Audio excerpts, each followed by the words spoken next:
Allez, salut tout le monde, c'est Henri. Alors aujourd'hui, on se retrouve pour vous faire découvrir une nouvelle moto. Bon, ça fait longtemps que vous ne m'avez pas vu, mais aujourd'hui, on va revenir avec une très belle moto. Alors, petit indice, c'est une routière. Elle a 2 cylindres et c'est un flat. Bon, normalement, si je vous dis ça, vous tombez directement sur la nouvelle 1300 RT qui est magnifique. La couleur est sublime, j'adore le bleu. Du coup, on retrouve tout de suite les nouveautés. Donc, le tableau de bord a totalement été redesigné. Le design me plaît encore mieux que l'ancienne, parce qu'on retrouve vraiment le compteur beaucoup plus haut et distinct des enceintes. Donc ça nous laisse une vue quand on est sur la moto beaucoup plus dégagée. Et du coup, tout de suite, on peut tomber aussi sur la nouveauté, les valises. Alors la valise, qu'est-ce qu'elle a de spécifique? Et bien c'est qu'on peut la régler en contenance pour juste avec cette molette là. Et comme ça, quand on arrive en ville, on a toujours un peu de capacité, mais au moins de soucis pour se faufiler.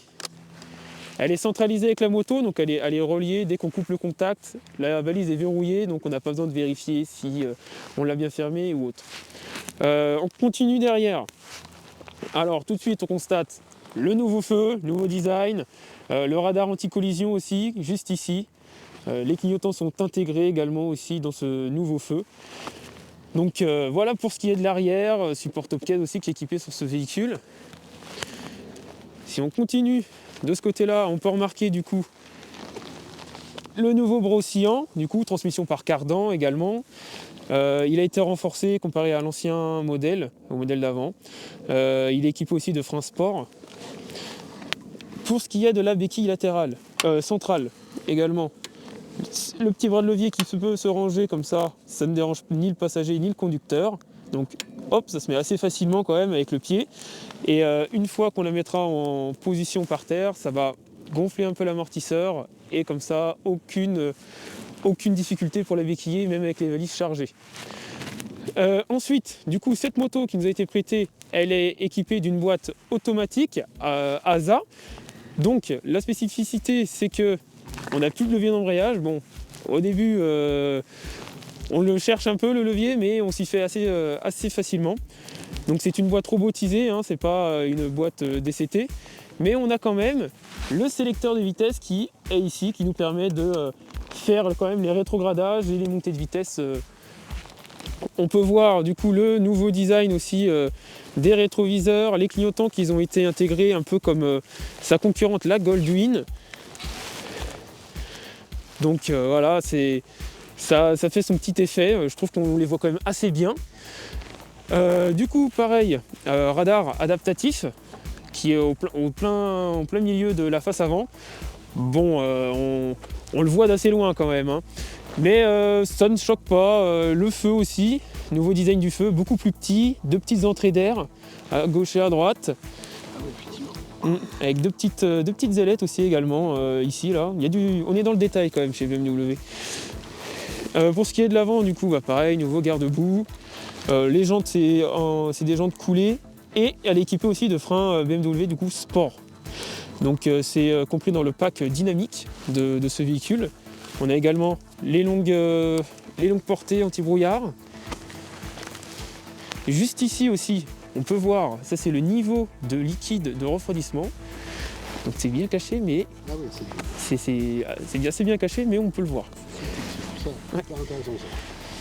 Et du coup aussi, une nouveauté sur ce véhicule, c'est que, hop, exactement, ça fait un peu Transformers, mais ça fait assez bien son effet, on est assez bien protégé quand même. On voit qu'il y a toute la partie protection de la jambe.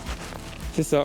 Donc sur grande route, dès qu'on va faire un peu du trajet longue durée routier sur autoroute, c'est vrai que là tout de suite on sent la différence, le vent ne vient plus du tout le long de la jambe ou sur le genou.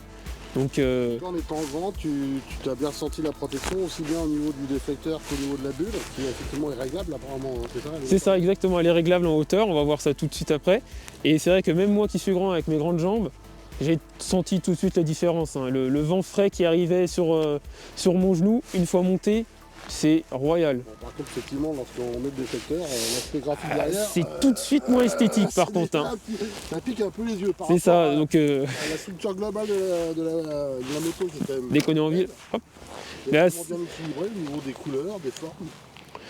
Et c'est vrai que par contre, voilà, une fois qu'on a levé le volet, le plastique derrière laisse un peu à désirer, quoi. Hein. C'est pas le plus esthétique, quoi. On le lève essentiellement en se trouvant sur l'autoroute, hein, j'imagine. C'est ça exactement. Donc en ville, on les redescend vite pour pas trop que ce soit.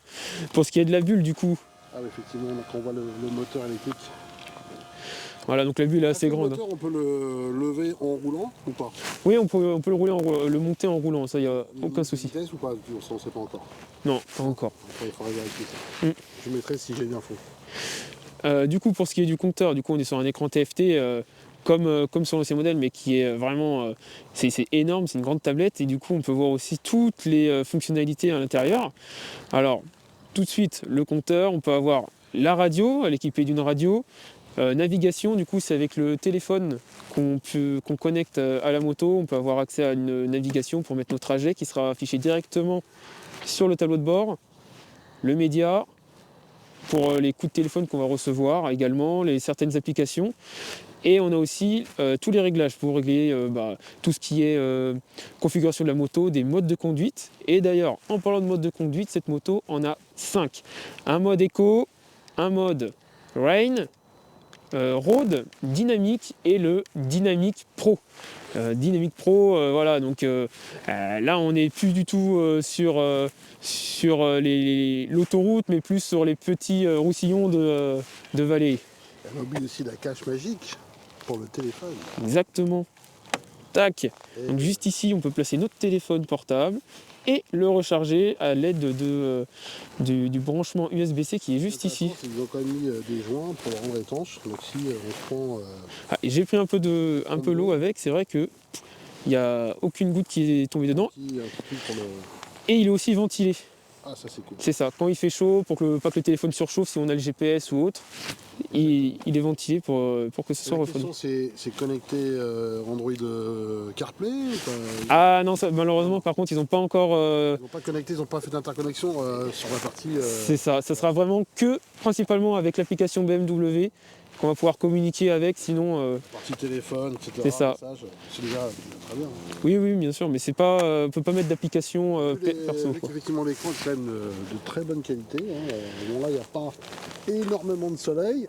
Ah non, malheureusement. Mais au vu du pixel et de l'anti-reflet, etc., je pense que c'est un super écran. Et donc du coup, on peut tout de suite retourner sur les commodos. Sur ces commodos, du coup, alors ça c'est un bouton raccourci qu'on vient configurer avec ces deux petites flèches. Donc si je clique dessus, admettons, hop, on va pouvoir choisir l'option, donc régulateur de distance, chauffage des poignets, la bulle ou le DTC. Donc moi j'ai choisi la bulle parce que c'est vrai que bon, quand on arrive en ville, on aime bien descendre un peu la bulle. Et une fois choisi, on a juste à jouer avec l'interrupteur. Et voilà, tout de suite, on a notre raccourci qui est configuré juste ici. On a également aussi du coup le régulateur de vitesse. Et à la rigueur, le seul bémol que je trouverais au Komodo, c'est que la nuit, si on n'est pas habitué avec tous ces boutons qui sont sur ces Komodo, parce que là, on a quand même pas mal de technologies, tout ça qui sont dessus, et ben, on a tendance à chercher quand même pas mal les boutons. Hein. Alors ça c'est le début, parce que je pense qu'après, une fois qu'on s'y est fait... Mais c'est vrai que le rétroéclairage serait pas mal. C'est ça, alors ça c'est 4 raccourcis pareil, donc là on peut avoir directement accès du coup à la fiche du véhicule, l'autonomie, donc là on est à 400 km. Là on est aussi la température du véhicule, température d'huile, et ensuite les pressions des pneumatiques avant-arrière. Super. Tu lui fais écouter le bruit du moteur? Pas de souci, on y va. Alors, combien de chevaux? 143. 143 chevaux. Ouais. Autonomie combien à peu près avec un plein? Là on est environ à 400 km d'autonomie pour un poids de 228 kg ou 230 kg il me semble. Je le mettrai en insert. Ouais. De toute façon on a la capacité du coup 24 litres de carburant. C'est quoi l'option? L'option? Ça. Ah oui. Option réservoir alu brossé. Donc Ah, on est environ à 700 € hein, là. Ah, Et on c'est- n'a pas parlé des tarifs d'ailleurs. Combien coûte ce magnifique jouet? Eh ben on est à 34 000 € hein, avec toute option. Hein. Donc là c'est quoi? C'est le pack quoi qu'on a actuellement sous les yeux là? Alors là, c'est du coup c'est la 1300 RT, pack dynamique, avec les freins sport, les anti-brouillard, les ailes hop, amovibles. On a aussi du coup tous les packs de conduite, donc le pack dynamique, dynamique pro, la boîte automatique aussi, la boîte ASA, donc c'est une boîte Robotisé. robotisée, c'est ça, donc bon, rien à voir avec une boîte DCT ou autre de chez Honda. La radio, la selle confort, les valises, les radars avant, arrière, donc bon, Donc, ce que je Donc, propose c'est d'aller faire un essai. On C'est est ça. parti? allez, On démarre la c'est For his mind. And what would the dead say? What defiles their calm eyes and their loose brows? Not this, for through their tiny smiles they mutter, live now, live now.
We drive to the Cape. I cultivate du coup, myself. on en a profité, on s'est arrêté sur le côté un peu pour débriefer un peu sur les ressentis de la moto. Ça fait quelques heures déjà qu'on roule avec, donc on va pouvoir vous donner un peu le ressenti qu'on a, les points forts et les points faibles entre guillemets de la moto. Donc bon bah, sans surprise, c'est une très bonne moto. La RT garde sa place. On peut charger, on peut voyager, on est bien protégé, c'est confortable. Sur ça, rien à dire. Après bon là, sur la boîte de vitesse, on reste un peu sceptique quand même hein, sur quelques courbes. J'ai eu des passages de vitesse qui m'ont fait bouger la moto. C'est assez brusque quand même. Donc bon, à voir ce que BM nous a prévu en évolution sur les années prochaines. Le moteur, super agréable, rempli, il est assez linéaire mais à bas régime. On a le couple qu'il faut, on peut repartir. Franchement, c'est un régal quand même de rouler avec cette moto. Sur ce, bah écoutez, on va se dire à la prochaine et à de prochaines découvertes de moto et de prochains essais. Et sur ce, portez-vous bien. Salut!